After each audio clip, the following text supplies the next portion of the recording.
Hey everybody, it's Midnight's Edge After Dark. How's it going out there? Hope you're enjoying your Monday. I feel weird. I'm the only one on camera. Oh, there's Jesse. Okay. Technically on camera. Jesse's on camera. I'm a floating orb, like the freaking what are the guys from the Sargon on Star Trek? You're a nipple, is what they are. Yeah, you just a Tribalian. I couldn't get the background to work. So anyway, I'm your narrator speaker, Mr. Rob Shlomo. Join me as always, Mr. Tom Connors. Hello, everybody. Good afternoon, good evening, good night, good morning, whatever time it is where you're at. Thanks for joining us here on Midnight's Edge After Dark Live. Joining us also is Mr. Jesse Miller from the Crow's Nest. Hello, sir. How are you guys doing tonight? Hanging out. And joining us, as always, is your favorite YouTube harpy. That music means only one thing. Don't worry about it. Once you start beating people with riding crop, they will. Your favorite YouTube harpy, the mistress. What titles you got now? I don't even know. Let's see, Ninja Warrior, Viking, Demon Angel, Harpy, owner of a sitar that will be here in 3 to 5 business days. You're a ninja now? Oh, what's happened? I'm a ninja.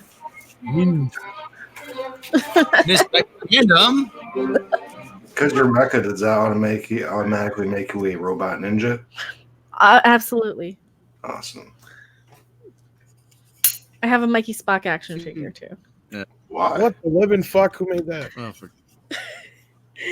This is my P.O. box. It's a block of wood. Hey, that was Which is smartass. That was very good. It's on a plank of wood. And she even has realistic hair. Someone actually painted that for you? Yes. If you try selling that though, then CBS will come after you. Oh, it's not. This is fan production. This is for nonprofit. Yeah. It's an homage. Who made it? Who made it? I don't know if I'm allowed to say. Okay, well. But they say that. But this is the card. This is Hey There. So I don't know if she said I could say it. So Hey there. A very talented smartass made that too. These are awesome. Got one that makes sense. Oh, sweet. Yeah, I haven't seen his stuff. So Jesse, so hello everybody in the chat. Welcome to the show. We've got some interesting news to talk about besides Mikey Spock for once. This time we got some Star Wars news. So, this is one of those things. I don't like to gloat. Oh, fuck it. Yes, I do. When all those people are out there, oh, Star Wars is doing just fine. All these news stories you guys are pushing about this is just hate propaganda bullshit. The toys are selling. People are going to Galaxy's Edge. Star Wars is just fine. Move along. Nothing to see here, right, folks? Well, I guess there is something to see here. In fact, Bloomberg is only allowing me so many. This is how important Bloomberg is.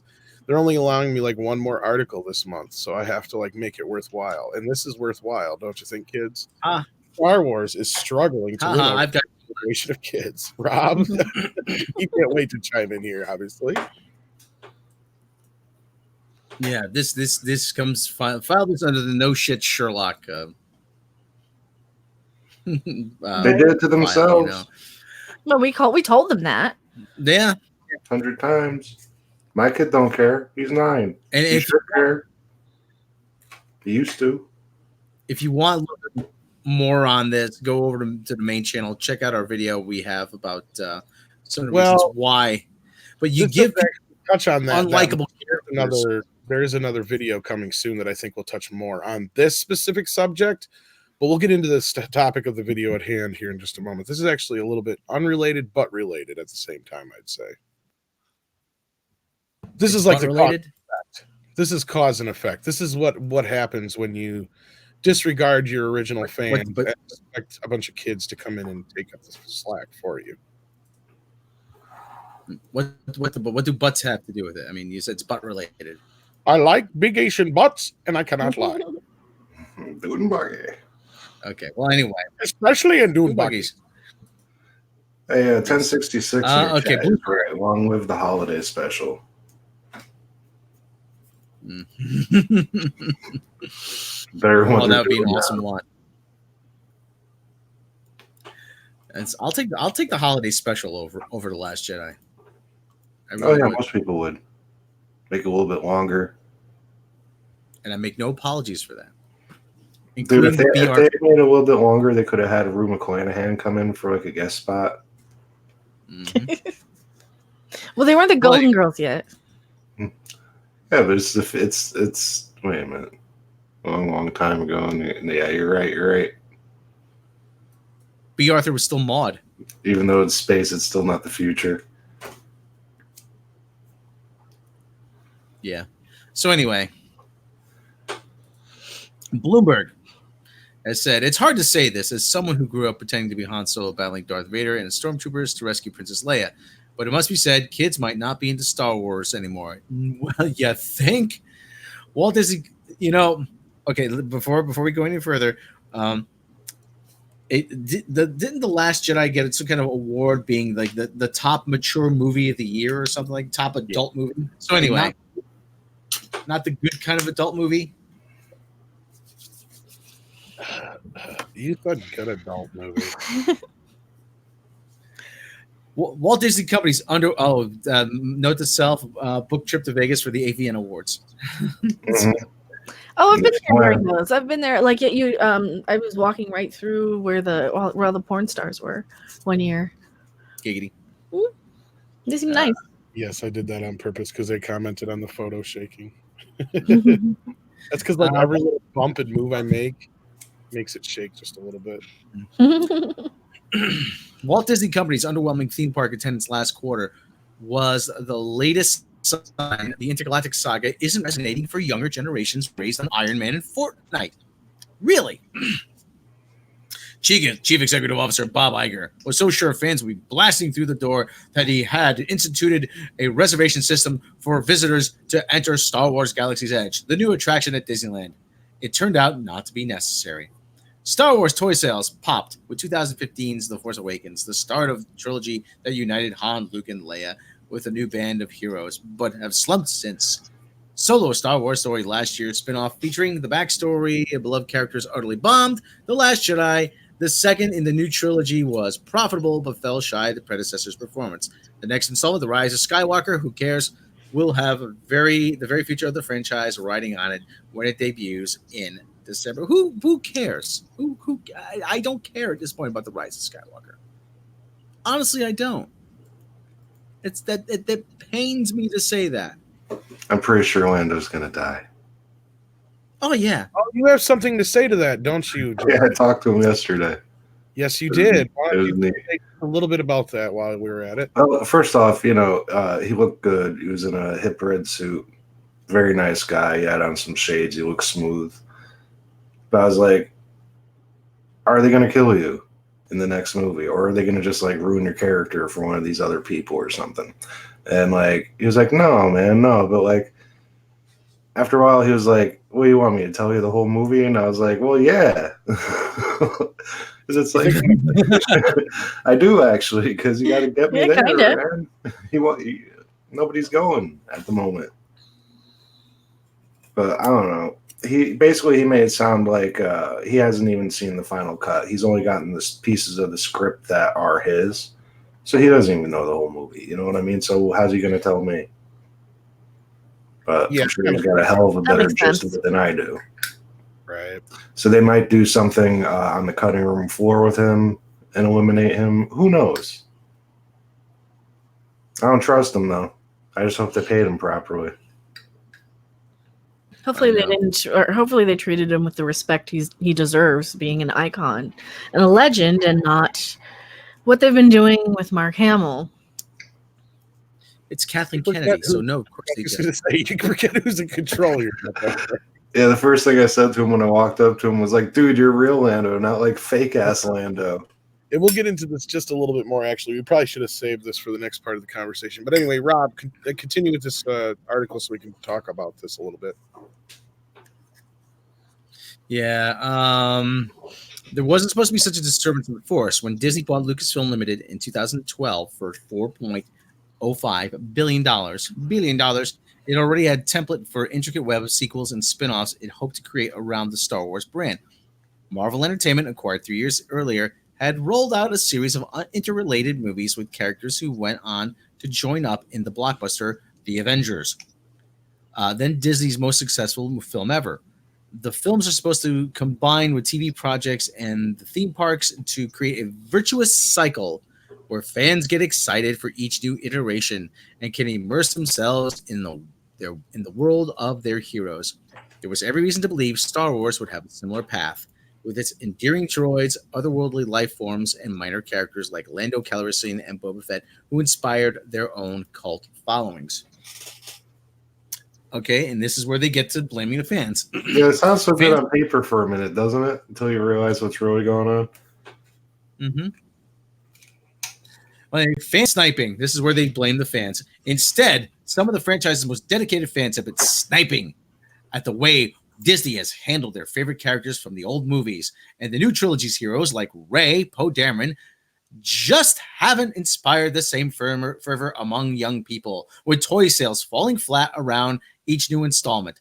The Disneyland attraction, along with a Star Wars Land opening at Disney World in Florida later this year, are designed as much for older dudes as they are for tykes, with a Millennium Falcon themed ride and a cantina where you can debate whether Greedo shot first over vodka cocktails called Bloody Rankers.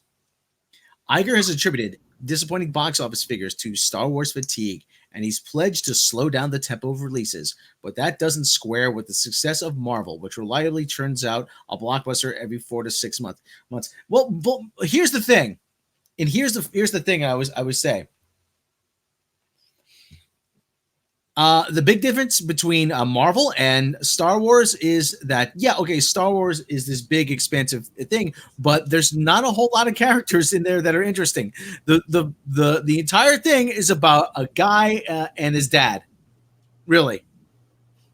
You know what? Even though they started off the heading of this part wrong, this is a bit of refreshing reporting from the standard media. They're at least pointing out all the shit we've been pointing out. Like, yeah, it's because there's nowhere else to go with it at this point. They can't lie because their stock's in the toilet. It's public information that their stock has been going down. And yeah, it's not like a different kind of industry where there's trade secrets. Everyone could just go take a peek through the red box at what the last couple of Star Wars movies looked like, and they're like, "Oh, there's your problem." Moons of Madness says Star Wars fatigue equals code for crappy Star Wars. Yeah. Mm-hmm. And that's the biggest problem. The output has been lackluster. Yeah, okay, Rogue One was pretty good. I enjoyed it, but I didn't like all the characters, but I still enjoyed it. Yeah, it was fun. It was good enough.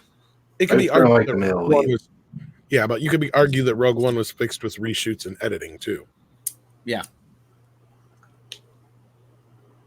And they had to bring in Tony Gilroy to fix it. Yep. Kathleen Kennedy. It wasn't like a big deep movie either. It was just like a quickie pirate adventure, really. Yeah. Kathleen Kennedy has fired more directors than she's hired. Seems like. And feels like it. And I know. I think if the numbers even, yes. If you count, since Lord and Miller are 2. And I know there's people that will defend her. Well, she's a great executive. She's not good at running a franchise. Most of her success, and I make no apologies for saying this, most of her success came down to timing. Yeah, timing, being in the right room at the right time. Yes, Rob and I Spielberg. Yeah. If you're making movies with Steven Spielberg, Robert Zemeckis, of course you're going to be making good fucking movies. I heard Kathleen Kennedy had anything to do with the success of those movies. It could have literally been Gilbert Gottfried producing those movies. So I said to Kathleen Kennedy, I said I want to do a Cassian Andor series, okay? And she said, no. Okay, I want a female lead in the next solo movie, and we're going to call her Empress Nest. I said, boy, what a bitch. She was difficult to deal with, all right? That just reminds me of Ford Fairlane when she's got him barking like a dog. Oh. It's like Kathleen Kennedy was fortunate enough to play on the same team as Michael Jordan. That's what it comes down to. Pretty much. And I mean, stupid button. This is one area where Robert Meyer Burnett and I disagree on, because I've said it before and I'll just said it now. Kathleen Kennedy is basically that. She's lucky to be on the team with Michael Jordan. That's all it is. You know, she's not even Ringo. You know, yeah, Ringo was in the right place at the right time, but he could play drums. Yeah, that's true. Very good point. She's not even Stu Sutcliffe. There you go. Oh, That's a deep cut for all you Beatles fans out there. You got that reference, but yeah. So anyway, let's keep going on with this. Some people delayed their visits to Star Wars Galaxy's Edge because they thought it'd be overwhelmed by tourists when it opened. Iger said Tuesday, channeling Yogi Berra. In other words, nobody goes there anymore. It's too crowded. Wizarding World. So where are they going instead? One clue would be the rising attendance over at Universal Studios Hollywood, where the Wizarding World of Harry Potter saw an increase in spring break visitors last quarter, fueling sales of souvenirs and buttered beer. Yeah, well, that thing looks cool.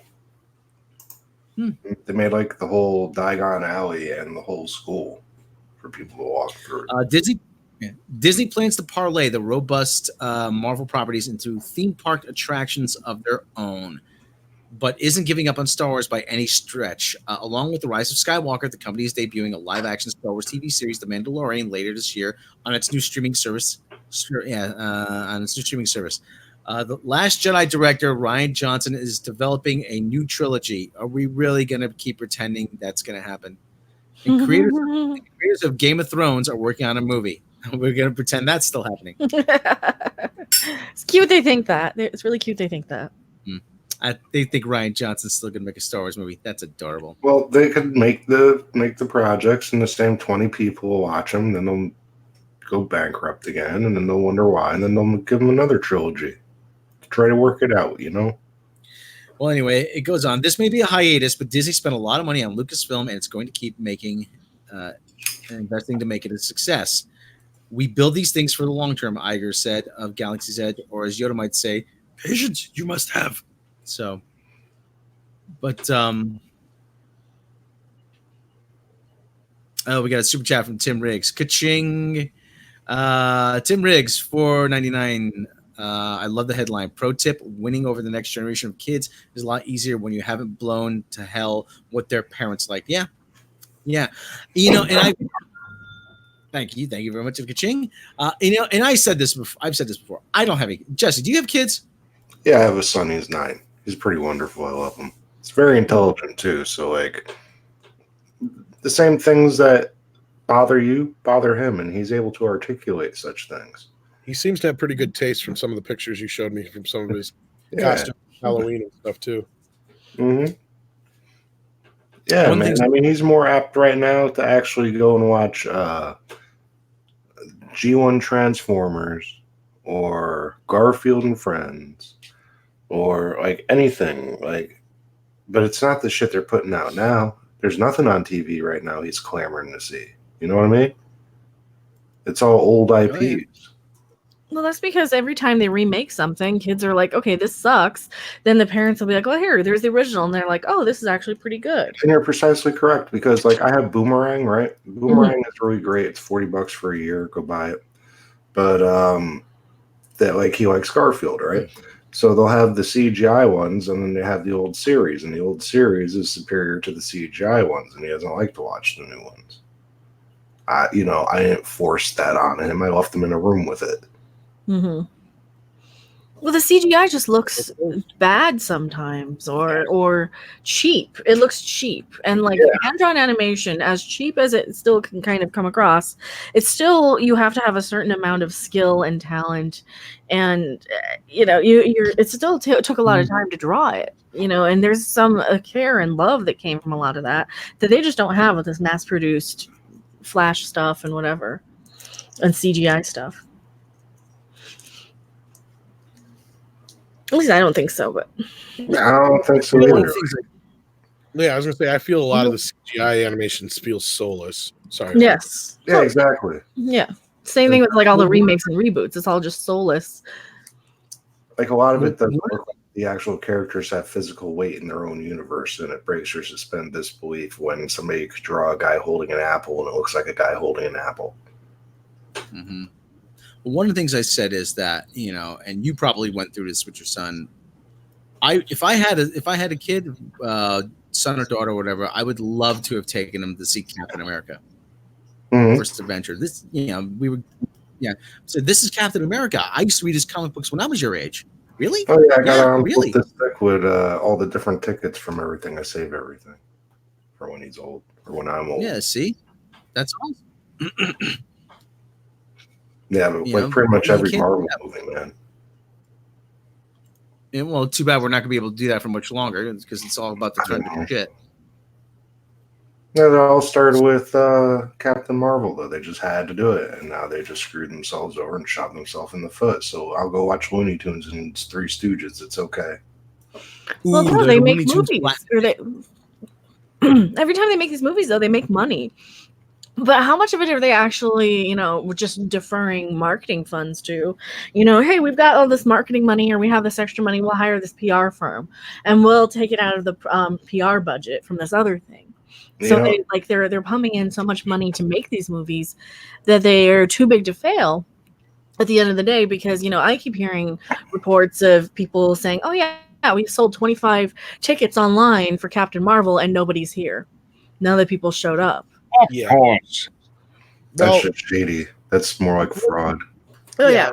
it is. Let's move into the next part of this report, though, because as we did a video on, and Doomcock and Gary did a video on it as well.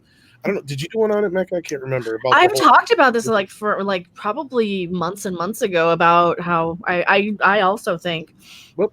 that is the licensing and toy issue. So Yeah, that- well, we brought it. I was just going to say we've brought it up here. I don't know how many times where people have brought up the original trilogy, at least the non-special edition trilogy. I've said it before, and I'll say it again here.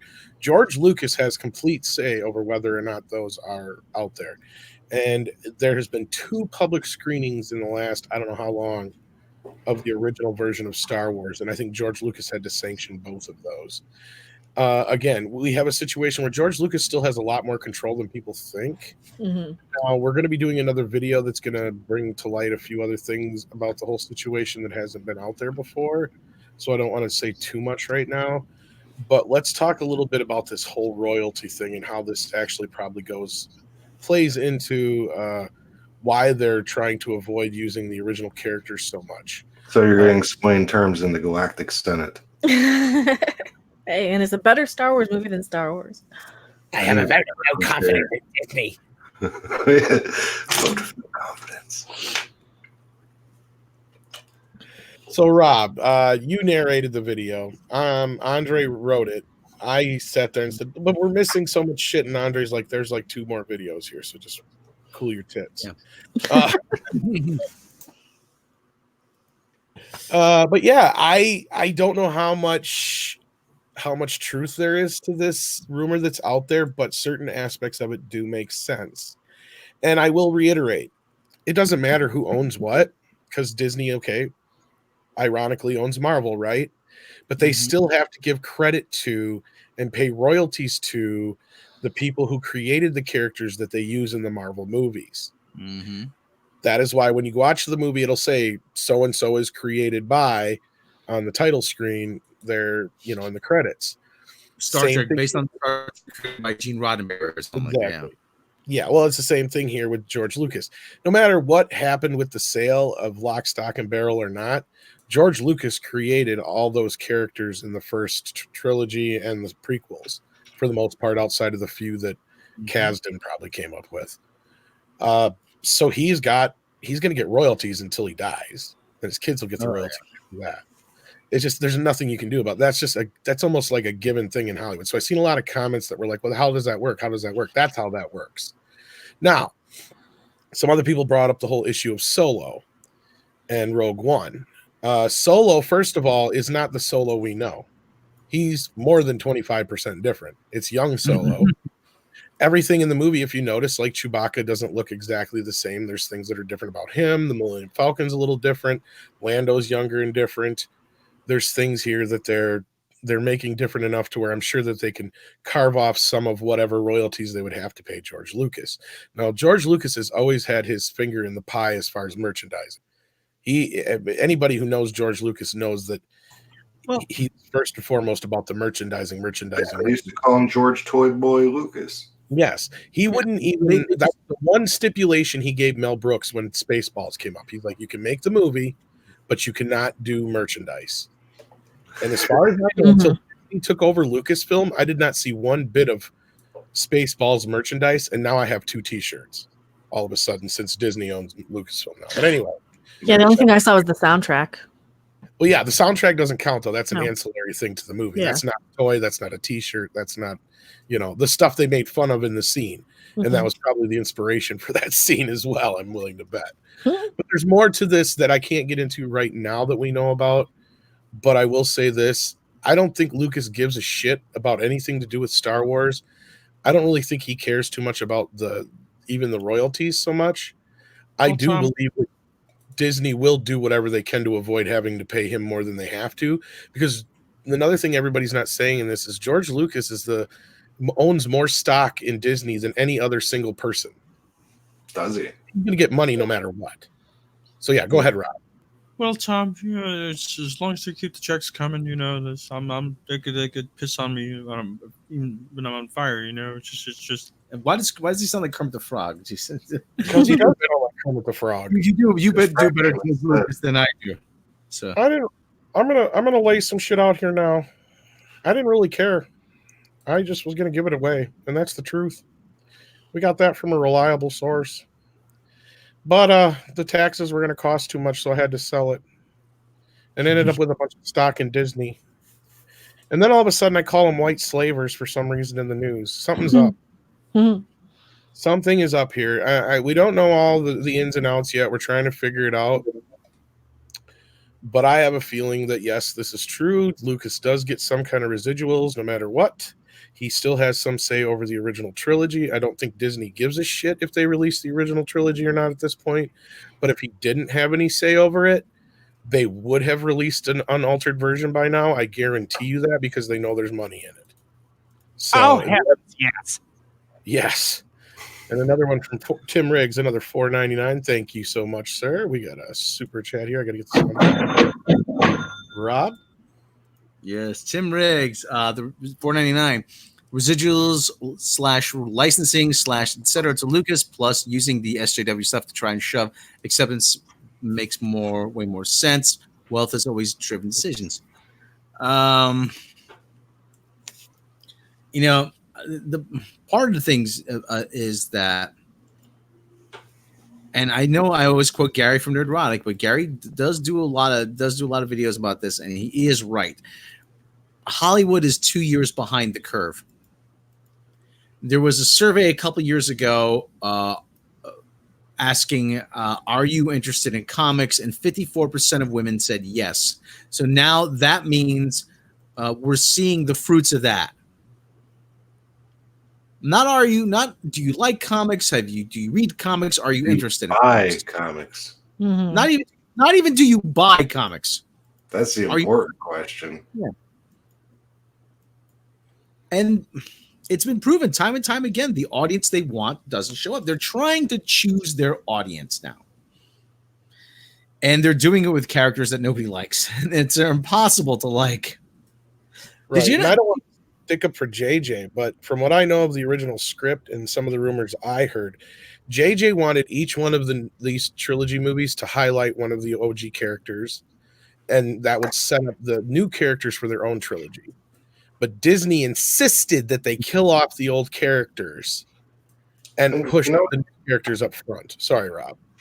This whole thing totally drives me crazy because if you had taken The Force Awakens, right, and written a different movie, they could have easily taken the characters of Rey, Poe Dameron, and Finn and sent them off on, different experiences and made them perfectly valid. Uh-oh, I think he just dropped out, or he accidentally booted I himself. think sometimes it crashes. It's done that a few times Once in on a while, yeah, it depends on what you're doing. But he'll be back. There he is. There he is. Okay. Damn. I hate when it does that when I'm making a point. Now you're under me, Jesse. I don't know how much you heard of that. We missed the last bit there. But they could have taken these characters, right? Brand new characters. Like, right. They could have had her go through a lot of trials and tribulations to become something more than the nothing she was at the beginning of the movie. They could have taken Finn and done a lot with him because, first off, for some reason, they made him a janitor. They could have had him, gradually leading to this and having his stomach turned over a long period of time instead of that being He should have been a battle badass scenario. Should have been a badass fucking, like really good at his job, and then realize I'm on the wrong side, and then that's a plus for him to go over to the other side. Yeah, and then Poe Dameron. I mean, they took a guy who was going to be like your hot shot, and then they just took his nuts off. Yep, completely, and they fucked up a lot. It's the same thing with our BB-8 is just a ball. Literally, he's a ball. Mm-hmm. Come on. BB-8 is only there because they didn't want to use R2. Because they want to pay for R2.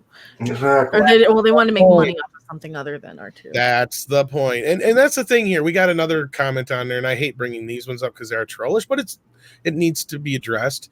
He's like, why do you guys always come up with the same scenario for these things? It's like you're recycling the same conspiracies or whatever. It's like, dude, you have to stop and think. First of all, copyright law works this way when it comes to this kind of shit. Second of all, the same fucking people who are involved with Star Trek and shit are now involved with Star Wars. Why would you expect them not to make the same fucking mistakes again? You know, it's like the little decisions. It's like with BB-8, why'd you have to design like a cutesy new droid? Why couldn't you have used like a R4 droid that we've all seen before and we're more interested in? See what they could do. Like that little red bastard. Yeah.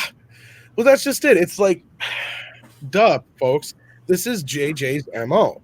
He wants to come in, make his own things, make his money off them, and Disney's got the same exact motivation. So this is actually worse than Star Trek in some ways. I think Doomcock just said this again recently. He said it before, too. In a way, it's worse for Star Wars because at least with Star Trek, we can ignore Discovery. We can ignore JJ's 2009 movie and Into Darkness and Beyond and so on. It's very tough to ignore The Last Jedi when that's Luke Skywalker on screen, when that's Mark Hamill on screen. That's all you're getting. You know what I mean? That makes it kind of official. Yeah, Star Trek is so much that you could go a la carte with how you look at canon. But, dude, Star Wars, what you got? You got 6 movies. You're screwed. Or 7 movies. 7, 8 now, 9 going to be this winter. But here's another thing to go back to with the stock of how Disney's doing. They had their biggest year ever so far. And Star Wars hasn't even come out yet. But yet their stock's not doing well. We're getting this story about Star Wars. We're starting to hear this shit about George Lucas. It sounds to me like they're trying to come up with excuses to, I don't know. I really don't understand why they are so... When you got to pay George anyway, fuck it. You might as well milk what you can out of the original stuff while you can. That would be my saying. I don't know. Just the idea that we could have had so much more than what we got out of this hurts everybody, including Mark Hamill, or he wouldn't have sent out that tweet. We're never going to get the original cast together on screen ever again. No. This is not going to happen now. And it's all we wanted. There was speaking of this fucking movie, let's move on to this next bit. Anybody who had more open questions in the chat about the video that came out earlier. Like I said, we have 2 more videos coming up. I think Gary has another update coming up about it. If you have any more questions, let's hit those quick. Otherwise, there was some more Star Wars news we got to get to. Mecha sent it was a rumor. Star Wars.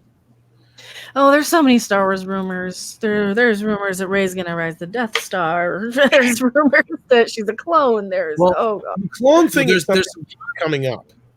That's one thing that's constant. Have you noticed that in every one of these movies now?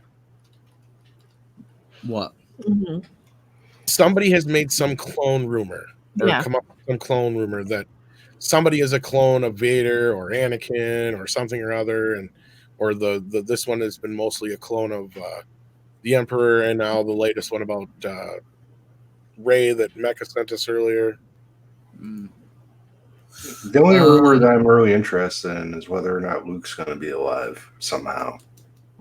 I don't know about that. Yeah, there was another rumor that Luke was cloned or some shit like that, so he's really actually still alive or something like that. Wasn't that part of this story, Mecca? Or is that a different story? It's another story that Luke has become more powerful than a Force ghost because he now is like and which makes sense because but I don't know if we even care anymore. Yeah, there's just rumor on top of rumor because I don't know if you want to read those. Do you have them? Well, Rob, why don't you grab that from Twitter? Yeah. Rey is a clone of her parents. Yeah. Rey has been a clone. She's been a clone of Leia, Luke, Palpatine, everybody. And Anakin and Obi-Wan. Okay. I'm gonna go through this and then I'm gonna explain why I hate fan theories. And that's what this site Inverse seems to deal with. Star Wars Rise of Skywalker theory could mean Luke is still alive. Maybe we're analyzing the meaning behind the Rise of Skywalker all along when it comes to Star Wars Episode 9's title. What if it refers to Luke's ascension to a level of existence that transcends Force ghosts? A curious Rise of Skywalker fan theory emerged on the is that Reddit Star Wars speculation subreddit? Yeah. Star Wars subreddit I don't do Reddit.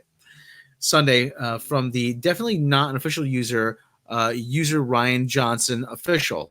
They examine a series of behind the scenes hints that could now operative word here is could imply actor Mark Hamill appears as a flesh and blood version of Luke Skywalker rather than a Force ghost in the upcoming film. Why does this matter? It would mean that either Luke didn't die after his startling feat of Force projection across the galaxy in The Last Jedi, or that he's become something else entirely. He did die. We saw it. It's in the film. Disappeared, he did. Like I did. In June 2019, Mark Hamill confirmed to the Associated Press that he will appear as a Force ghost in The Rise of Skywalker. Okay, that's it.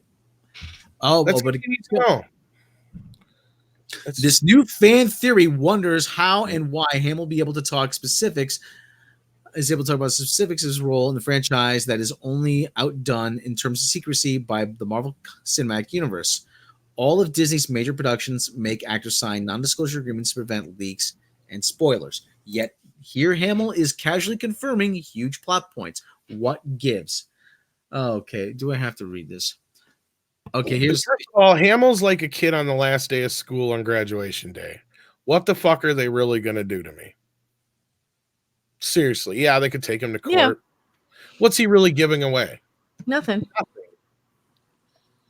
We all assume he was he's the Joker. Yeah, right. I'm the Joker, and my plan is to fuck up Star Wars worse than Disney has. Let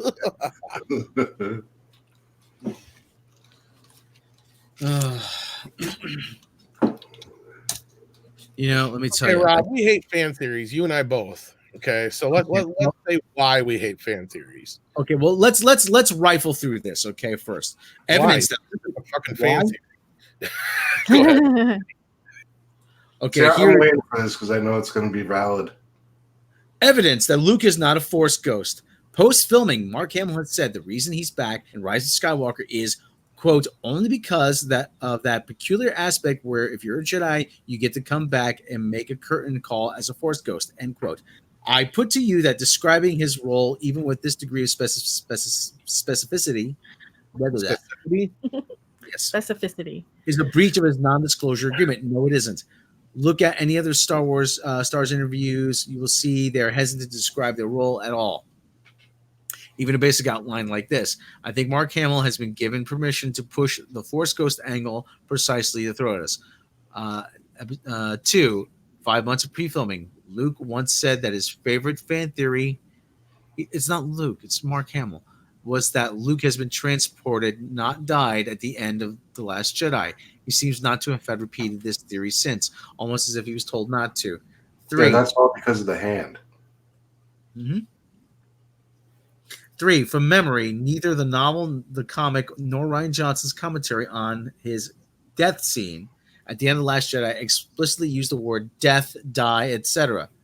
They all say stepped into a larger world, disappeared, etc. Why the conceit of Luke's hologram in the first place? Why not more explicit, unambiguous death? Because Ryan Johnson thinks he's smarter than everybody else. Another super chat. Yeah, from Proper. Jimmy, $5. If you were a story exec, Disney, JJ represent episode 7 pitch, what would you change? What would you do with those changes in episode 8 and 9? Well, first of all, I'd fire Ryan Johnson. That's the biggest change I would make. I would follow the map that was set, whether I agreed with it or not, because there's a reason why maps are set. I would have called Steven Spielberg because he knows George Lucas. Yep. Well, okay. Number 5, Mark Hamill's absence from the trailer. If he's not, the next one, doubly so. Is it because his very appearance is a spoiler in itself? If he's just a ghost, how would that spoil the movie? Why not include something fans so desperately want to see? Because it's fucking J.J. Abrams is a mystery box. That's why. Well, he's got to show us now. This is it. He's got to give us a money shot here. He's got to put up or shut up. Because I think he can, if I'm not mistaken, he can at least back out and say, hey, I didn't have anything to do with the finales of Alias or the last 2 seasons of Lost. Yeah, so at least he can say, well, I had nothing to do with that. And at least here he could say to this point, JJ fucked up my plan. Now I got to fix it. But here's your chance to show us you can fix it. Because as it by itself, I will still argue, regardless of how much of a retread of the original film it is, Force Awakens on its own stands okay. The Last Jedi makes it a piss poor, shitty movie. Because what you started in the first film is not built upon correctly in the next film. It's totally disregarded. It's almost written like it's written by a guy who only read the script once, disregarded the map, and decided to go his own way, thinking he was pretentious enough to know what was best for this story, even though it was a planned trilogy, and you have to leave something for the next guy to come in and clean up. That's not right. I'm sorry. It's just the janitor thing I can't get over. Why is he a janitor? But we know this is one of the reasons why What's-His-Face butted heads in the first place. And it had very little to do with that fucking movie, I'm sure. What's his name, Rob? The guy that quit or got fired. Colin Trevorrow. Thank you. Because I think the main thing is, and we've seen enough of this evidence in the press, that Trevorrow was pissed that Mark Hamill was not supposed to die. That was like the big point of contention between everybody, I believe, from what I remember reading. We got $2 again from Tim Riggs. Thank you so much for the super chat. We appreciate those so much. They help keep the lights on here. Heard more cogent theories. Yeah. Go ahead. Sorry. Heard more cogent theories from my 3-year-old niece. Well, that's just it. They don't even put any thought into this shit. I'll be the first to say that, George Lucas is not the best writer in the world. He's not the best director in the world. No, he's an idea man. He's an idea man, yeah. He's good at getting people together. He's a good producer. Like, he gets in there, gets his feet wet, and really he almost shadow directed like Willow. Because if you watch the making of Willow, a lot of it's Ron Howard going, well, what do you think I should do, George? Oh, when I was working on Jedi, we did this and blah, blah, blah. That's like a lot of what that making of is. Ron Howard. Yeah. Just asking George what to do. We should make fun of Ron because Clint's a great guy. No, well, Ron is a great director too for all of his. Clinton. Well, he didn't write. Yeah, Ron Howard didn't write Solo. No, that's like the biggest thing. He didn't write it. Sorry about that. Yeah. But that's just it. Even most of his movies he hasn't written. He didn't have anything to do with that. He's a great director, though. He knows how to work with actors. He's an actor's director. He's not so probably good with like special effects and stuff like that. Don't get me wrong. And it looks and sounds to me like he relied too much on other people when it comes to Solo, but we don't blame him for Solo. Nobody ever has. The fact that he thinks that we do is really crazy. But this has more to do with the leadership behind the scenes and those who are controlling, things. And this fan theory, let's get back to this bullshit. This is just, you know what? I wouldn't put it past them for some of this shit, but fan theories are just that, fucking fan theories. And Rob and I dislike them because they never make sense. They don't stick to anything, and nobody ever really uses them. Well, that's just the problem right there. Nobody uses them. Now, let's say somebody comes up with like a really brilliant fan theory that's really thought out over like the course it takes to make the next movie. Then you go to the movie and they give you some kind of overly simplistic plot, and it has none of the elements you were hoping for, not a damn one, and not a damn one of any other one you've seen on the internet, because you all watch videos on fan theories, right?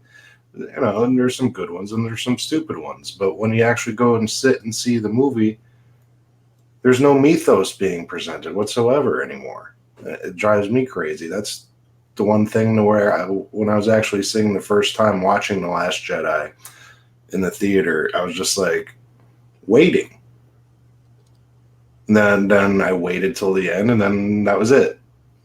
I kind of get what you're saying. I went into Last Jedi with zero expectations. Like, I saw the trailer, yeah, I kind of had an idea of what to expect to a point, I guess, don't get me wrong. But I also didn't go in with like a lot of fan theories like a lot of people do, because I don't want to be disappointed. Mm-hmm. I sit there and go like, oh, it didn't live up to my expectations because this is what I expected out of it, because that was my fan theory. I'm not one of those kind of couch critics that do that kind of shit. See, I was just hoping for, what is Snoke's ring? Where was Snoke? Anything about Snoke. Who were his parents? Just anything. Just give us fucking anything. Yeah, how did he become in charge after, Vader and everybody? Who the crap is this guy? I thought we won. It's not like we're asking like some obscure question here. I mean, this is one of your basic plot points. We're expecting you to explain. Yes. Why is fuel now all of a sudden a thing? Right? There's all these aspects that are like, wait a minute. Instead of answering all these questions we had from The Last Jedi, you presented a bunch that have nothing, or from The Force Awakens, you presented a bunch more shit that we shouldn't even have to worry about, like fuel and other things like that, while at the same time just basically doing a bunch of shit for your own personal, I don't know, what you'd call it, jollies, I guess. Gratification, yeah, thank you. And then in the end, fucking it up for anybody around it, because you didn't continue the plot, you didn't continue the characters, you didn't continue the story, and you just presented us with a bunch of gobbledygook that is like, oh, we're supposed to expect this is the next chapter in the saga that has been living on now for 40 plus years. But the whole thing is, like I said, oh, you're just this whole criticism, you're just upset because your own personal fan theory didn't pan out. I didn't have any personal fan theories, okay? And I always say the thing I hate about fan theories is they're not theories, they're fan fiction. They're what someone's idea of what a movie would be if they were writing it. Mm-hmm. And fan theories rely on a lot of mental leaps in order to make them work. That's the other thing. Yes. That's kind of what I was starting to get to earlier. Yeah. We got one quick super chat. Let's get to that real quick. Deranged Lunatic, our good friend, $2. And we got another one here from Adam. Oh, I missed it? Okay, I'll get it. Well, After Dark. Another one from Adam Wofford. Thanks to Jar Jar Johnson, I can't have my favorite characters. Cade Skywalker, Mara Jade Skywalker. Yeah. No, never. Where did I miss that? It's... Oh, is it because it's after the other one? Oh, that's why. The only way you're ever going to get the whole Mara Jade story is if they just started over in the future at some point with a whole new cast that didn't suck, and they tried to do it like, instead of like hopping around in the generations, to do it linearly. But, that'd be reboot central, so that'd be dangerous. I didn't mind Rey so much in the first movie. I got where people were like, oh, she's a Mary Sue or whatever. But at the same time, I seen a lot of Luke in her. And I'm like, okay, as long as they explain to me why she's a Mary Sue, then she won't end up being a Mary Sue. But with what, Johnson did, it turned her into a Mary Sue, because you didn't explain to us or give us any real good reason why she should have any sort of knowledge or power like this. Yeah, exactly. Yeah. Because in the first one, yeah, she got into a lightsaber fight at the end, but she grew up scrappy. She had to, right? So you can understand that maybe she could fight a little bit. Kylo Ren should have been whooping her ass more. Yeah. But yeah, the second movie just destroyed everybody. Yeah, because I mean, I understand those, like I said, who didn't like it, but if they would have just fixed or at least give me some example, because the one thing that pisses me off more than anything, besides making Rey a nobody, was making Snoke a nobody, because that right there was a big fuck you to the fans. And again, it goes against kind of what we're saying here because I'm talking about the whole fan theory thing. But again, your Snoke theory sucks. That's what that was. That was him basically saying, fuck you, no theory you had is going to be true. And this is the only way I can make any of those theories wrong. You know what? But the joke's on them, because without Snoke being somebody, they have no stakes. Yeah, they sacrificed it. That's what he did. They allowed Johnson to do, was sacrifice not only Snoke, but in a way Rey. Rey can still be redeemed, and she probably will be. We're going to find out she's a Solo or a Skywalker. But anyway, spoilers. Well, it's one thing, and for everyone you probably all see Mahler's take on the whole 5.5 hour breakdown of The Last Jedi, and where he says at the end, Ryan, what have you done?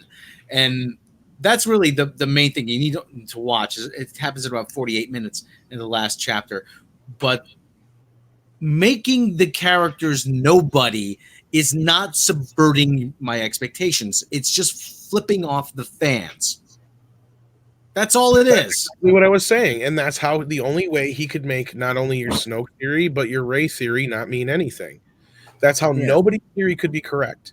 Because everybody had their theory online. Even those of us who didn't, really go out there and project their theory. I could go to you, Rob. I could say, who do you think Rey is? You'd be like, she might be Obi-Wan Kenobi's granddaughter, or she might be a blah, blah, blah. Even if it's something like that, doesn't matter. Everybody had a theory. But not one single person said, I don't think she's anybody. I don't think she's anybody. I think she's a fucking complete nobody. Or the same thing for Snoke. And that's the only way Rian Johnson could say fuck you to the fans and win. But if the story, he presented something that was at least halfway decent, that would have still been compelling. I'm like, I don't think anybody would have been as angry. That's the other thing. He could have had fun. Because fan theories are all fun and games until you walk into the theater and then you actually see what the story is going to present to you. Then when you get to the theater and they forgot to have a story, then they just robbed you of your money. The movie lost me before that anyway.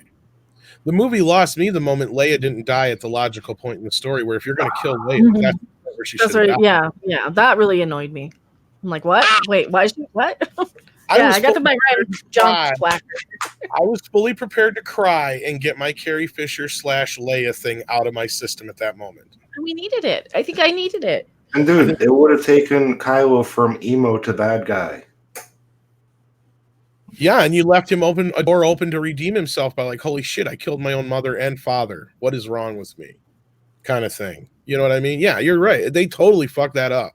And Carrie Fisher would have been completely on board with this. And I know, Mecca, you've agreed with me too before about this, because she has said that she wanted to die in the moonlight being strangled by her own bra strap. Mm-hmm. But there's got to be a way to have her die in the moonlight. And not only that, it's poetic because her own child is the one who committed the deed. And then at the same time, we, not only that, we lose several other characters. Being an epic plot point. Yeah, because now she's just there for no good reason. There's nothing for her to do. I know. And they don't even have her. So now what?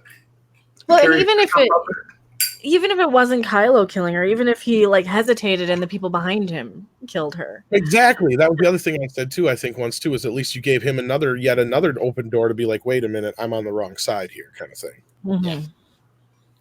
Oh boy.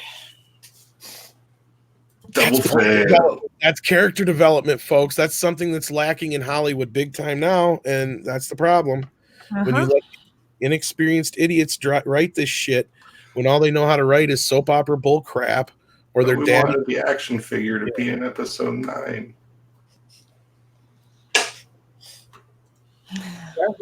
characters don't have an arc anymore in Hollywood and storytelling. They're a flat line. They're just a marketing tool. They're how can we sell a toy? You were They don't all even care. awesome. the Mikey Spock, Carol Danvers, Carl Manvers school of writing of character development. You were always awesome. You're just awesome for no fucking reason. We overlooked the other character that Rian Johnson totally fucked up the ass. The Game of Thrones chick. What's her name? Yeah. Amelia Clark? No, the Gwendolyn Christie. Yeah. Yeah. Phasma. Yes, thank you, Phasma, because her character was like basically just like, well, fuck her. She don't mean jack shit. And she's a tall drink of water. And how does she have blaster-proof armor? We'd love to know that. That would be an awesome thing to know, wouldn't it? But God forbid we give her some character development, because then you'd actually give a shit about the character. You know what I mean? Right. Christ, even Boba Fett got more character development than that.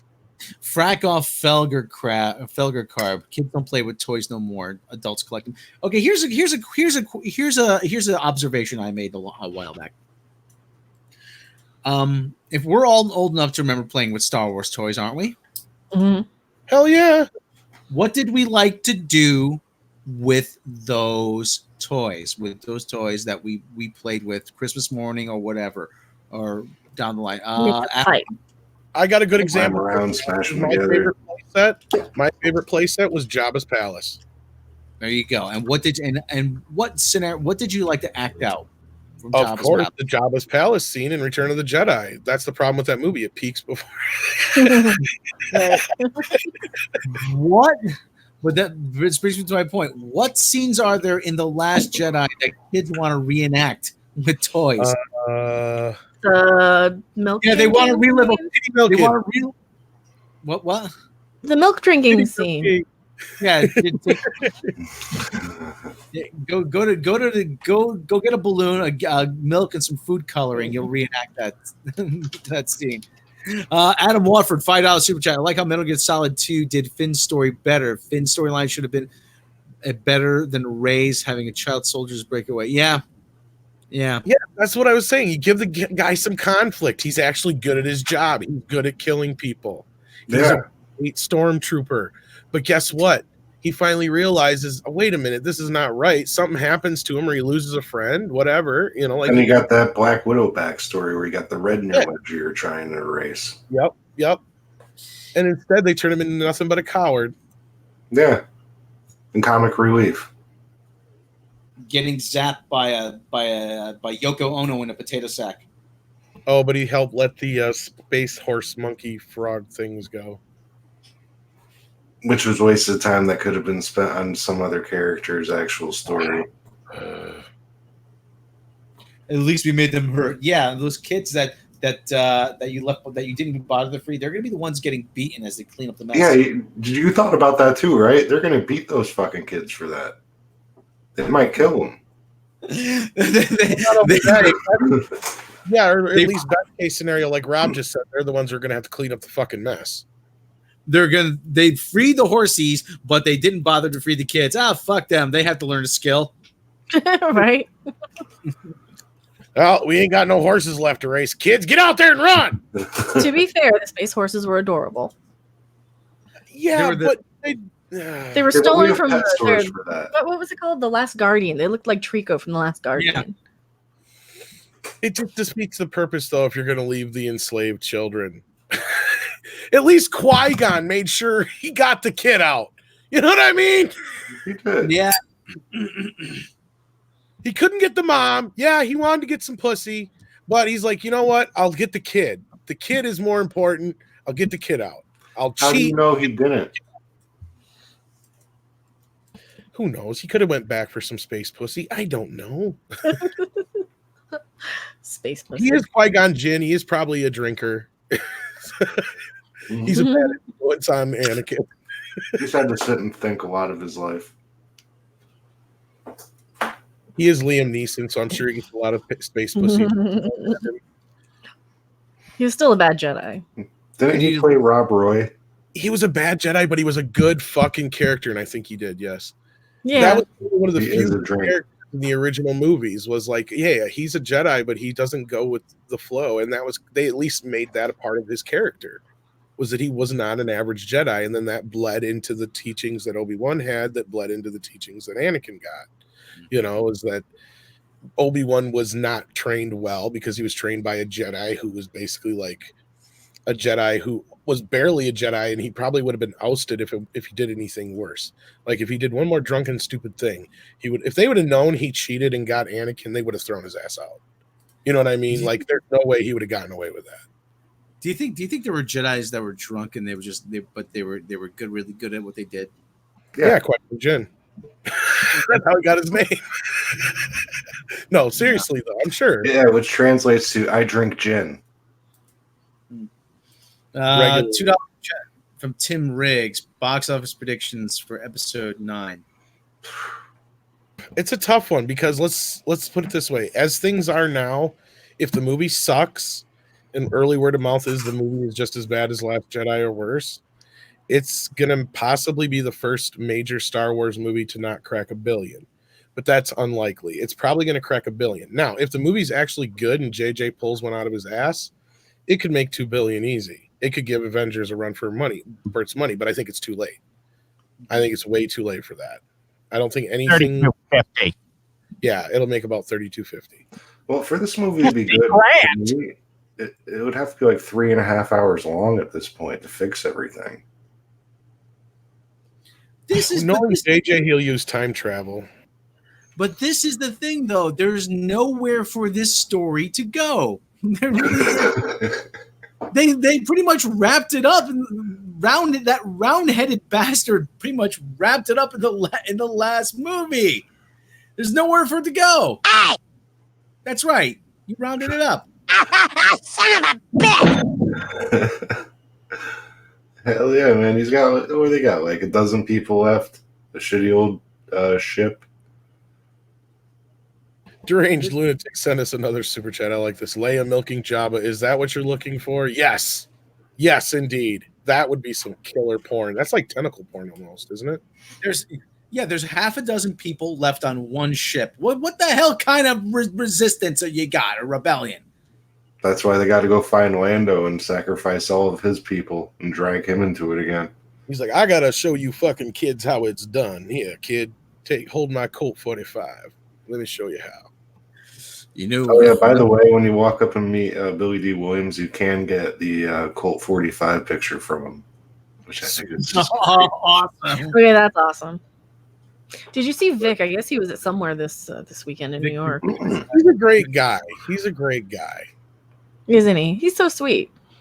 Are we talking about the same? Are we talking Billy D. Williams or Vic? No, we're talking about Vic. I Probably went over. Vic. Vic. I mean, we've never really gotten into the Vic stuff, but No. I did meet him with Mecca, and he was really sweet and nice. So, Yeah, he's really good. and from what I've heard from people that have known him for a while, all I'm going to say is I don't really believe the nonsense that's out there. So until some actual proof shows up, then that's where I stand on that. So,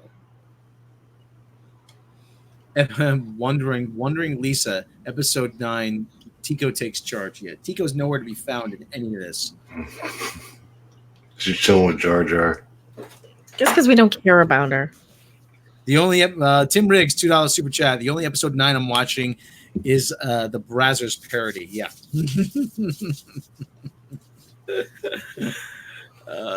Chaser. Dog fart. Whatever it is. oh, Kylo. Oh, Kylo. Well, and what else do we got? We talked Star Wars And about an Billy hour. D. Williams comes in and says, here, kids, hold my Colt 45 and let me show you how it's done. I just want to say that, like, for the future, it's all the writers. You know what I mean? It's not the actors get a script; they have to act it out. That's just the way it is. I know, I get it. But it's also one of those things where a lot of these people, like Mark Hamill especially, and a few others, have, a great love and respect for Star Wars and have spoken out in their own ways about how things are being treated behind the scenes. And they're being And they treated. should be listened to because, like, those are the guys with the super weight. Yep. But like these young kids, they don't have a chance.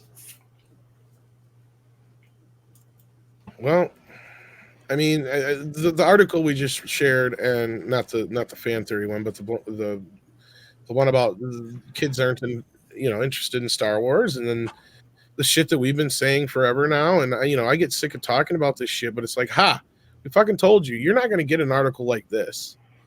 It's a Bloomberg one, and not get some blowback.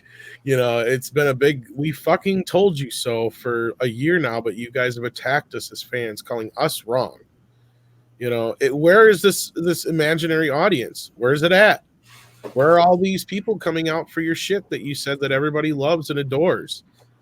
Where are the 5 people on Twitter? Yeah, where are the 5 people on Twitter that constantly are out there harassing us over Star Wars or Brie Larson or Star Trek or whatever? Where are these people out there supporting this shit?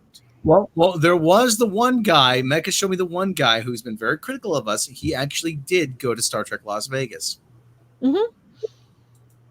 Yeah, but he was like, "Oh, put up or shut up or something." Release the whole panel, because I was there and he didn't say that for the Jason Isaacs I'm video. really good at doing Jason Isaacs' voice, and we did a really good job at making it mix with the actual panel and the question the guy asked, and we remixed what he really said, and we did this whole guy thing with it, and and we ran it through just the right filters to make it sound like a big empty room, and exactly. Like CSI. If I could edit, it would sound better than it does. It took a lot of work to make it sound that bad. It really did. What do we got here? Adam Welford. A good friend again. Hey, you guys! That scene from Demolition Man, where all the restaurants are now Taco Bell, but with entertainment is owned by Disney. That's our future now. Yeah. I can live with Taco Bell. I can live with the Taco Bell. The Disney, I don't know. Woo! Taco Bell did a number. I only eat Taco Bell whenever. I think you could work with that, right? Taco Bell. That's all we had left. Yeah. I could go for a sequel to Demolition Man. We need one. I've been saying that for years. I love that fucking movie. That movie it's getting a little bit more love now than it used to. And I used to bring it up all the time. It's like, how is nobody ever talking about Demolition Man and how great that is? A good ass movie. It's like, what the fuck happened? Nobody talks about it no more. We'll just simply wait for him to perform another murder, death, kill. It's because it got too realistic. We kind of turned into that. We're what, about a week away from everybody having Oscar Mayer Wiener jingles on the radio. Mm-hmm.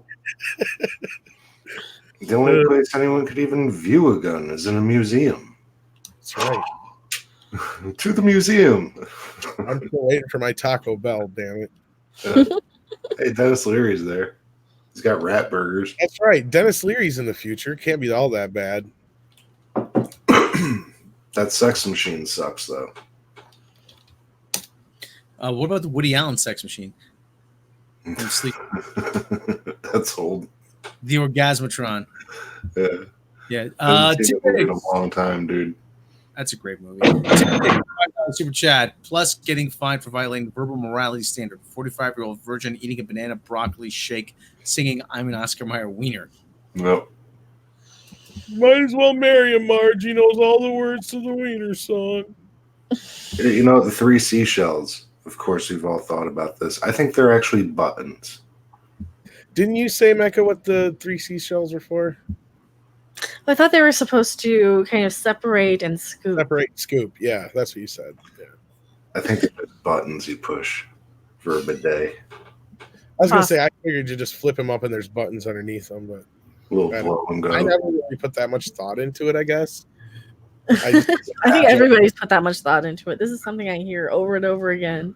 I know this. Okay, speaking of fan theories, yes, this is one of those things that isn't so bad because it's not going to affect anything in the movie, really. So these are the kind of fan theories I don't mind yakking schmack about because it's never going to matter. Yeah, it's just some background stuff. It's like, what does this detail mean and why is it here? Or because they tried to make something. Yeah, this is what's different about a movie like Demolition Man versus anything made recently. They actually put little things of detail here and there about hey, this is our universe. They're making it a little bit more authentic. What weird little things would they change? That's how deep they get into the thought behind a lot of these movies, and we just don't have that lately with stuff. With like The Last Jedi. How do we sell merch? Oh, we'll change the puffins to porgs. Fine. I like them, but Well, you're Whatever. meant. You know You're what the meant. thing about Demolition Man is, though? If they did make a sequel, we'd get more Rob Schneider. You know, I take him at this point. speaking of the Porg, if they don't make a Gremlins 3 proper like they should, I wish they would go back to the original concept of what Gremlins was, because it would so comment on today's society. The original Gremlins and the original script were made, they were manufactured in Japan to appeal to people, to sell them.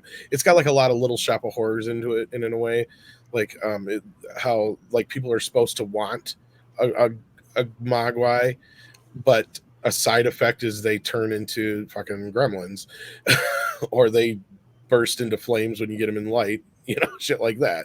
They have their problems, but they were manufactured to basically be like this huge consumer product that everybody wants one, and yeah, I think that would kind of be an interesting take on it if they're going to redo it. But that's just me. But that's almost sacrilege to me. Tim Riggs, Jesus balls, man, you're like comes through like a trooper tonight. $5. Tim Riggs. Tim Riggs, two of the greatest movie mysteries: The Three Seashells from Demolition Man, and Close is a lingerie shop without a front window from Lethal Weapon 2. Lethal 3, right? Lethal Weapon 3. It's been years since I've seen Lethal Weapon 3. So That was one with Jet Li, right? Or is that Well, 4? that was 4. 3 there's was one. Yeah. there's actually a Monty Python sketch where he steps through the front window of a lingerie shop. He says, I am a bank robber. Please put all your money into this bag. This is a lingerie shop show. So he ends up stealing a pair of panties. Pen makers, please. Well, and I mean, I guess Gremlins is still about the consumerism. It's about the consumerism of Christmas, and they literally get consumed by the products they buy. That's the kind of the whole overview. If you really break it down, American consumerism, about the pitfalls of consumerism, capitalism, that kind of stuff. Yeah, that they, like I said, they literally get devoured by the product that they bought. That's kind of the whole. Yeah. Anyway, unless one dresses like Rambo and start some shit. That's part 2. I love part 2 because part 2 is making fun of the first film. That's all it is. It still has the consumerism and some of the other stuff that it's making fun of too, but it's just really up to degree in that one. It pulls no fucking punches at all. It's completely just like, fuck you, we're making this movie. Mm-hmm. Yeah, it was a lot of fun. That's what pissed me off about Star Trek Las Vegas. I wanted Richard Ricardo's fucking autograph besides Clint Howard's really bad because of all the Joe Dante movies he's in. I love Joe Dante. All right. Well, do we want to? What else we got to talk about? Well, there was the CBS merger shit, but a lot of that's the same stuff. Like the only thing that really happened was Viacom stock plummeted and CBS's stock went up, which isn't that normal in a situation like this, Rob? You would know. Usually the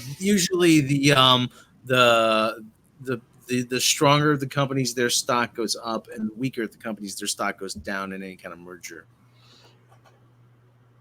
So really, nothing new here.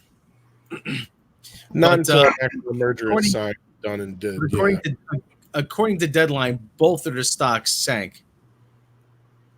Oh, really? Now CBS went down too? So I thought it went up.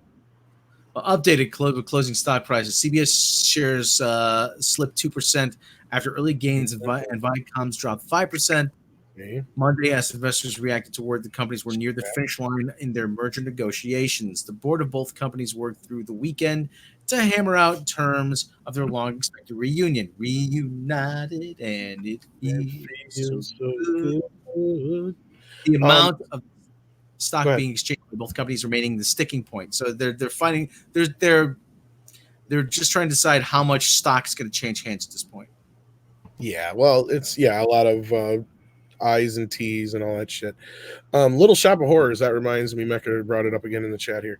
What was this bullshit earlier, Mecca? Is this real or is this guy like a satire? Okay, this is the thing. This is the thing. So I was looking for Little Shop of Horror news because Robert Pearson sent me this along.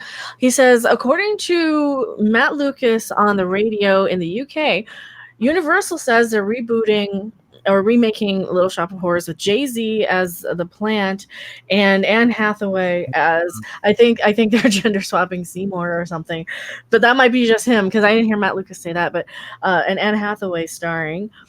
Now it could be. I haven't found anything like any articles about this, and I'm not sure about his radio show. I know that he's a comedian. Matt Lucas. He was part of Little Britain. He was in Doctor Who, and he was who the crap did he play? He was one of the companions in the Peter Capaldi era. So I'm thinking it might not be real because the only articles I found are a reprint of an article from 2 years ago in a completely different site about Rebel Wilson and Josh Gad in talks to come into. Been kind of in talks for a while. It just hasn't been ground. Yeah, so I don't know if it's actually legit or not, but if it's legit, then we might get a remake of Little Shop of Horrors. Boo! No more remakes. No more. Leave it alone. I know it was originally a remake, so there's an argument to be made, but unless you're going to take it back to its roots and not make it a musical, leave it the fuck alone. All right. Don't with it. Well, I think it would probably be a musical. I'm going to assume it's a musical.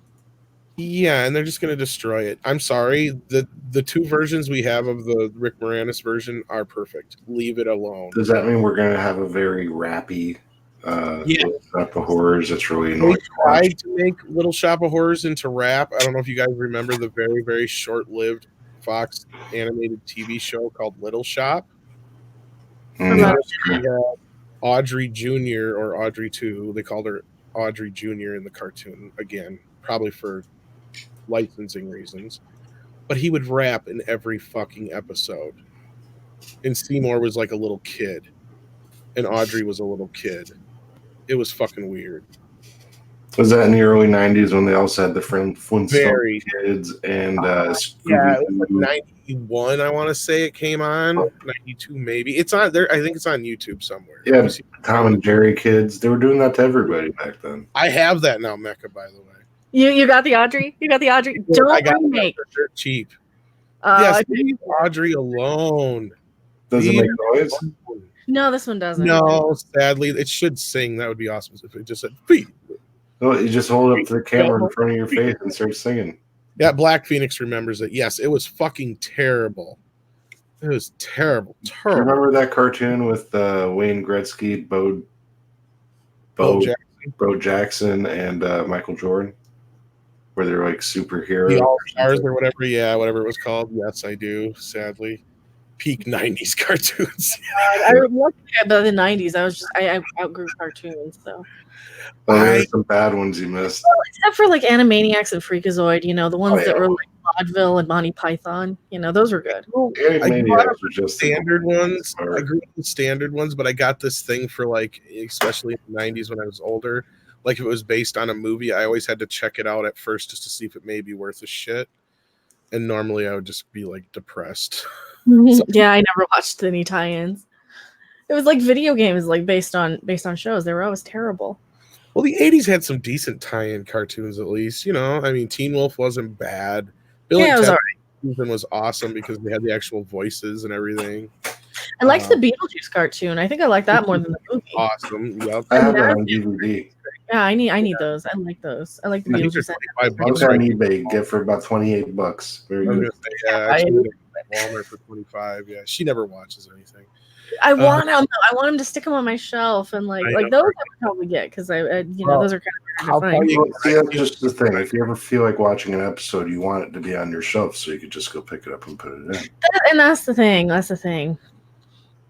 I know. Like that's why I have Laughing at Batman because like just in case. The future one wasn't bad either, and of course the Batman animated series. Speaking of Rob, did that show up yet? Damn it. No, it didn't show up. Toxic Crusader. I don't know if somebody stole. Somebody stole it, probably. I don't know if Fucker. somebody stole it or if it just got lost. I don't know. It says it got. What, It got delivered. what happened? It said it was delivered.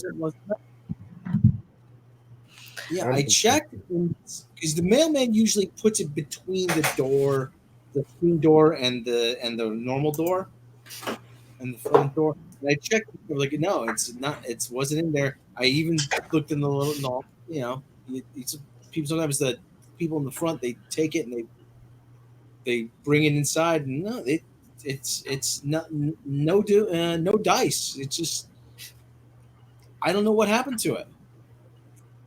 But if you had other people around, they might have, especially if you were gone for a week, they might have just said, I'll take this. No, it should have gotten here when? Saturday? No, it was like I told you the first day. I said it was delivered, and then I got another thing on Saturday. Yeah, I think it was Friday or Saturday, and then I got another notification yesterday from actual Amazon. I'm gonna complain anyway. I'll do that after the show. Yeah, sometimes the mailman will deliver it to the rear, but phrasing. Phrasing. Yeah, there was some good ones. There was some bad ones. But anyhow, you've never seen the musical Captain Robert April? I mean, the original one is decent for what it is because you like especially if you know if it was made in one day, shot in one day on already existing sets. But the musical is amazing. Like, it's fucking amazing. Both versions are amazing, actually. There's a Blu-ray out now that has the version with the alternate ending on it, which is, I think, is great. Have you seen that yet, Mecca? I saw the alternate ending in the theater before they put the theater thing. Yeah. Yeah, I liked it. I mean, it was one of those movies I liked it a lot as a kid, and I just hadn't watched it in like 30 years. so a lot of them like, I forgot about this. I forgot about this. I forgot about this. So yeah, it was interesting. Well, and of course, they got the RG2. We get the plant. I don't know if I should spoil the alternate ending for people if they don't know what it is. Well, this is one of those examples of like a remake that was such a low budget B movie anyway, right?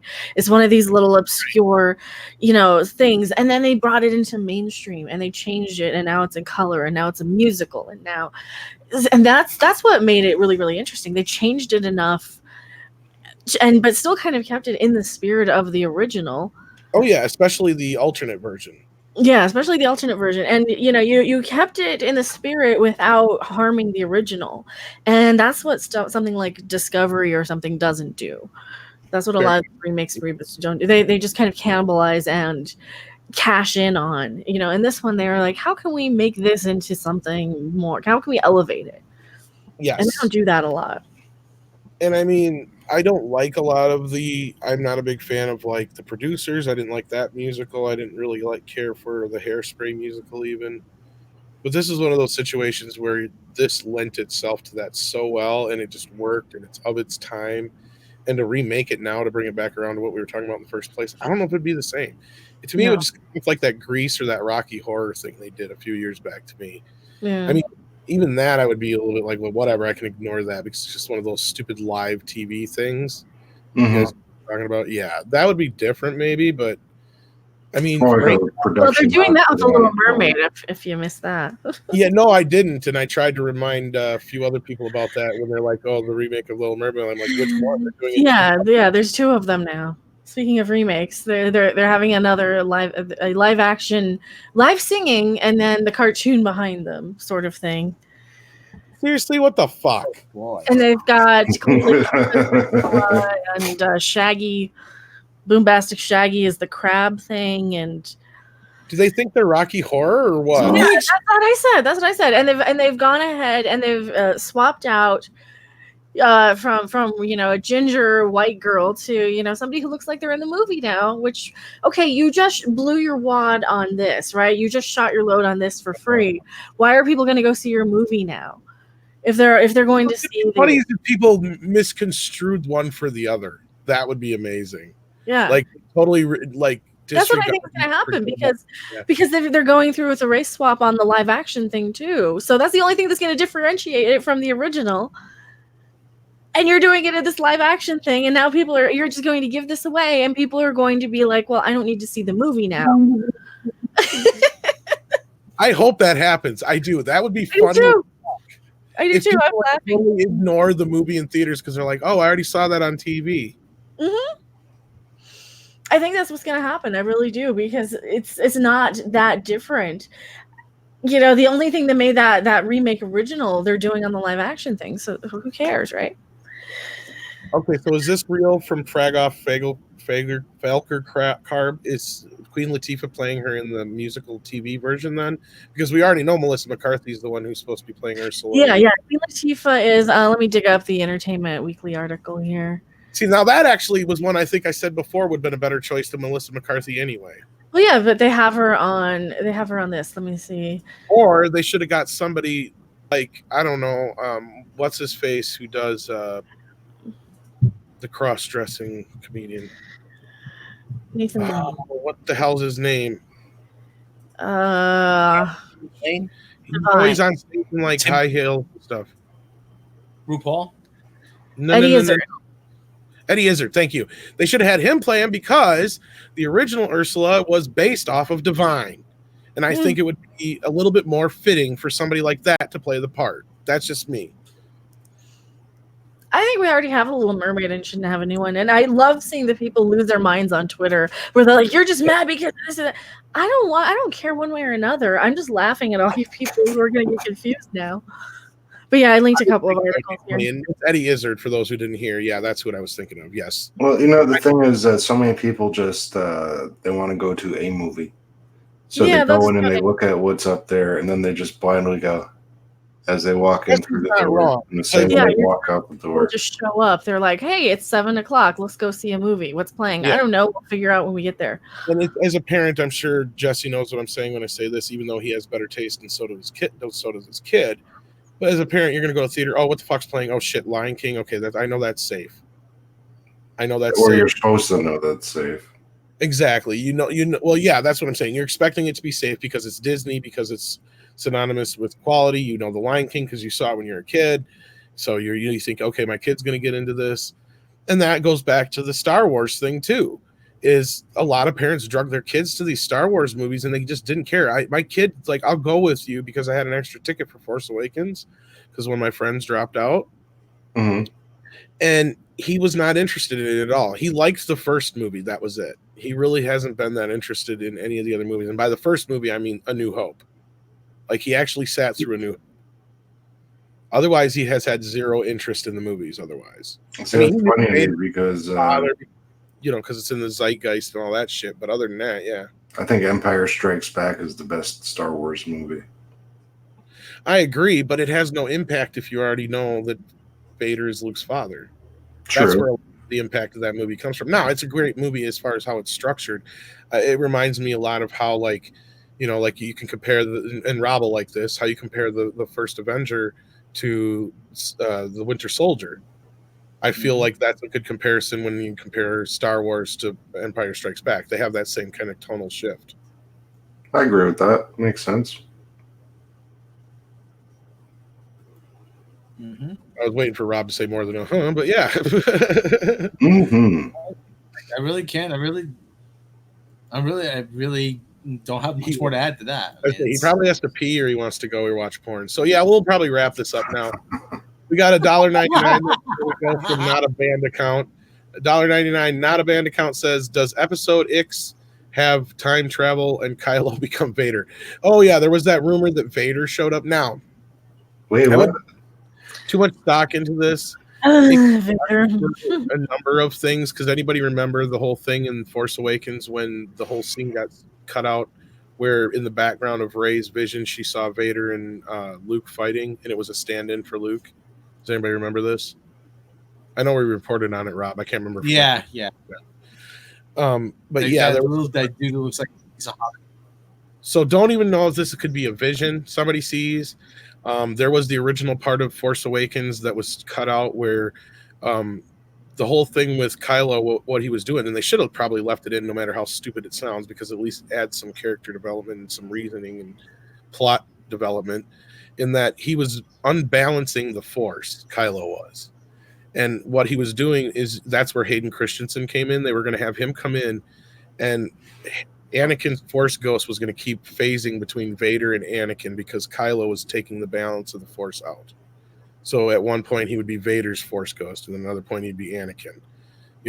So it'd go back and forth because Luke had brought balance to the Force. Kylo was fucking it up, was kind of the whole point. And that was like to go along with the whole Force Awakens thing and all that kind of thing. So don't be surprised if they don't go back to that again too. That's a very good possibility. I have a feeling they're going to pull a lot of the shit out of the earlier stuff they never finished. Probably. It looks like they're going to. I really think they're going to, from everything I've seen, retcon some of what happened in Last Jedi to a certain extent. Whether it's well, actually he was lying and you're this, or just a few little things like that. Yeah, it could be a lot of things. A lot of stuff out there. That's what they're gonna do. I mean, time travel has never been a thing in the Star Wars universe, so I'll be very surprised if they do make it happen. But JJ likes to do that, so he's like, but that's how I fix things. That's how I fixed it. I fixed Star Trek that way. No, you didn't. You didn't make it better. You made it worse. Everybody loved it. Everybody. Yeah, everybody hated it. Nobody got it. It was what he told Tarantino. Nobody likes it. Nobody cares. Just do whatever the fuck you want. We need this. Exactly. You know what? That's Hollywood right there. Just cut that out. Make it its own 10-second video. You're good to go. I basically did. I've done that little thing. Tim Riggs says, "What fresh hell is this Stargate video I'm seeing in my YouTube feed from Midnight's Edge?" Oh yes, Andre had me cut out some bits from our epic podcast we had the other day, and there was some interesting Stargate talk. So we cut that out along with the Picard talk and a few other things. So hopefully this might be something we do often. Get a lot of the YouTubers together once or twice a month to talk just all kinds of crap, not just Star Trek. It just happened to start off with the Star Trek Las Vegas thing, and it moved into all kinds of other discussions. So we clipped out some of those things and put them up there. So do enjoy those. If not, check out the whole thing. But we do unlist, just like with here, we do unlist. I might as well say it now since I brought it up. We unlist the longer videos now to combat the algorithm with how YouTube works. So same thing on the other channel. I know Mecca does this too, I believe, where you just put them in a playlist. And then that way, for you guys who actually want to watch those, then you go in there and watch them. Because otherwise, people who aren't real interested will just watch them for 5 seconds and click off. And then YouTube thinks you don't like us. So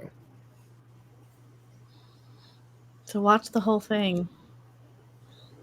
Well, I'm not trying to force anybody to. I know.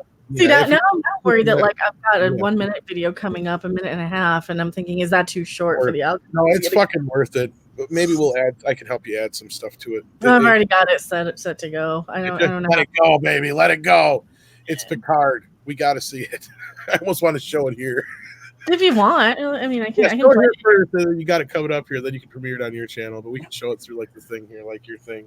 Yeah, it's only 1 minute, so I'm not gonna like premiere it. Let me pause it. So I'm gonna have to screen share an audio screen share, right? Yeah, it's hilarious, guys. Yeah, so we're at Star Trek Las Vegas. Here, let me do it. Share screen, share with audio. Tell me when it's ready. Yeah, we're in Star Trek Las Vegas, and this was out there. So here we go. This is gonna go up on my channel. Yep.